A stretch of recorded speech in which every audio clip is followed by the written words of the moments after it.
কোনো কারণে ভ্যাট রিটার্নের সময়, সাবমিশনের সময় যদি আমরা মনে করেন কোনো সেলসের অথবা পারচেসের ইনভয়েসে ভুলবশত যদি অ্যামাউন্টগুলা বেশি বা অনেক কম দিয়ে ফেলি এবং সাবমিশনটা করে ফেলি, সেক্ষেত্রে পরবর্তীতে এটা কোনোভাবে চেঞ্জ করা কি সম্ভব হবে? বা এই ক্ষেত্রে ভুল হয়ে যাওয়ার কারণে পরবর্তী পদক্ষেপটা কি?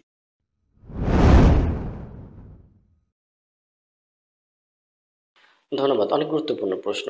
আমরা জানি যে আমরা সাবমিশন করার পর থেকে একটা নির্দিষ্ট সময় পর্যন্ত এটি এডিট মোডে থাকে।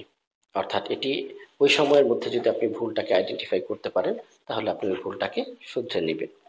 কিন্তু যখনই এটা সাবমিটেড হয়ে যাবে, রেফারেন্স নাম্বার জেনারেট হয়ে যাবে, এরপরে যখন আপনি ভুলটাকে সংশোধন করতে পারবেন তখনও সেক্ষেত্রে আপনার ভিডি বা ভলেন্টারি ডিসক্লোজার সাবমিশন বলে, এটা করতে হবে।